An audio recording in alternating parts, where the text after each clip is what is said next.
Earlier this year I wandered the canals of Venice, and today I'm bringing one of those memories to life on paper.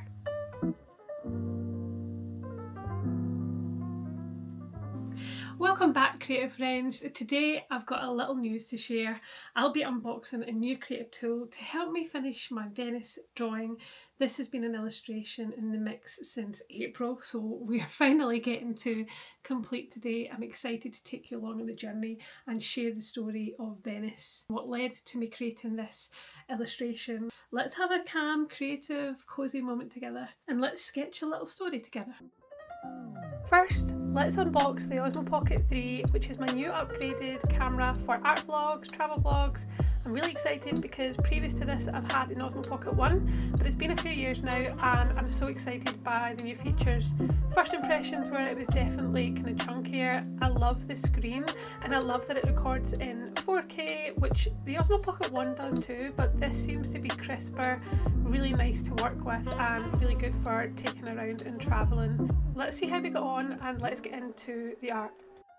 When I think of Venice, I just remember the light hitting the water and all the bright colours everywhere during the day. You can see here the reference photo that I've chosen for this print is from one of the canals, the offshoots where you could see the terracottas and the pinks, and oh my gosh, I love the green in the water that contrasts with the blue and the yellows.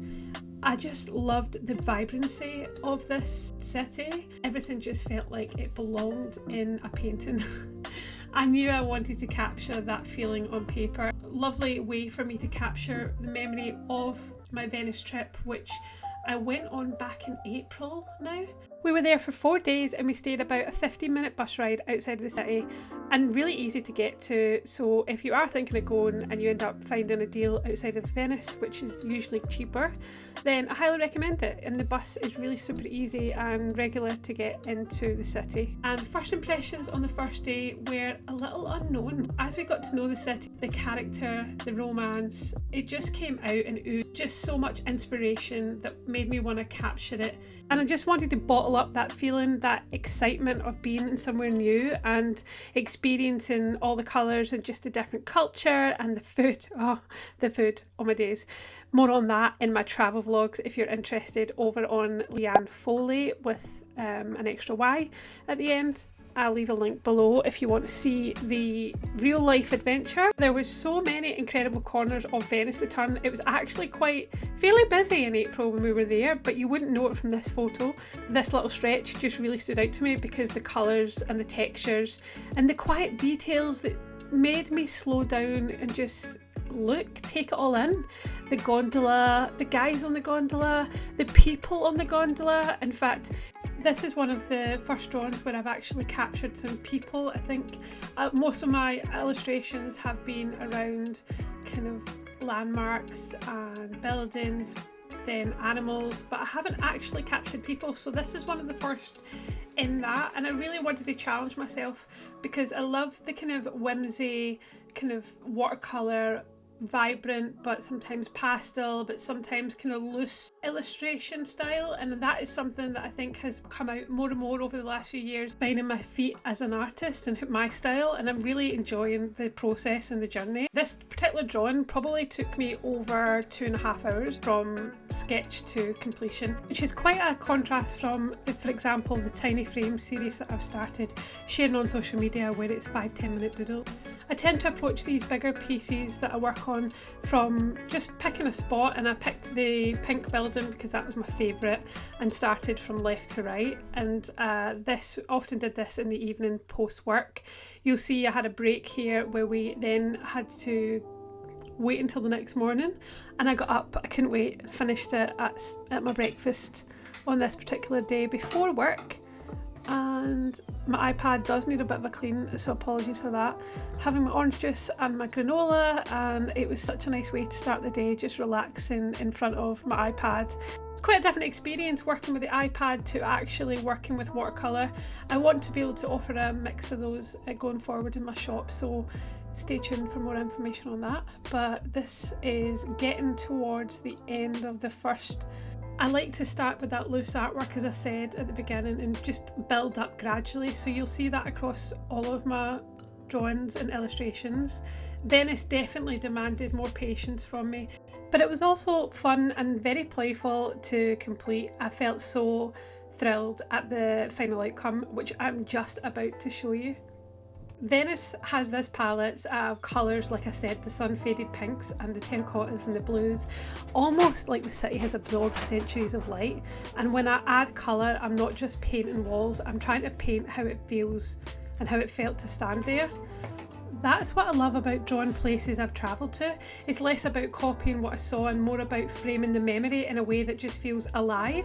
And every drawing is a reminder to slow down and to notice the detail and carry a little joy back into our everyday life. So after spending the time just sketching and colouring, I was finally finished with this piece. I got so excited at the end, I just kept, chipping away at it. And I can't wait to show you the final result. I've printed it out in A3, which made such a difference. And you'll see it's about to pop. I'm going to show you in just a second what this looked like. And for me, this was more than a drawing. It was a memory of wandering the canals, noticing the light, and finding the beauty in the small details. I'd love to know what you think of this style of story-led art vlog. Does it make you feel like you've travelled with me for a moment? And would you go to Venice? Let me know in the comments, and if you enjoyed this, I'd love for you to stick around for more.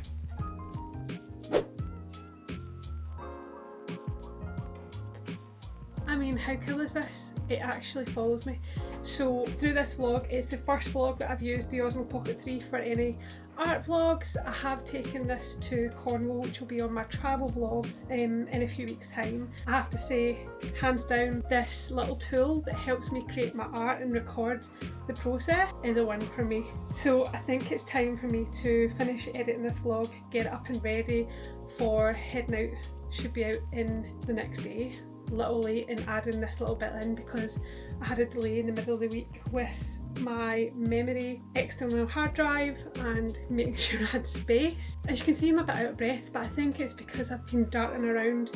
I wanted to make sure that I get the vlog out. I hope you've enjoyed this vlog in this kind of new style, sharing my story of Venice and showing you the whole process. That is something I really enjoyed and I thought I would try, and I think I'll do more of in the vlog. Let me know in the comments if you would like to see more like this and if there is anything you felt was missing. I want to chat to you guys, so let me know in the comments. Have you been to Venice? Give me a thumbs up if you have. If you're new here, I also have a weekly podcast, and that is called the Creative and Curious Club. I've reached out to some guests who I've got some dates in the diary. There'll be some solo episodes, and this podcast is really for dreamers, creators who need some inspiration and creative prompt. You're welcome to join. Check it out in any of the platforms that you listen to, Spotify, Apple. There is a link below. Thanks so much for joining me today in the studio. It means so much to share these creative moments with you. If you'd like more cozy art and stories, then why not subscribe and follow along. Let me know if you like this video and I will do more of them, and that would mean the world because it would also help us grow as a channel and let YouTube know that it's content worth sharing. And until next time, make sure you stay creative and stay curious.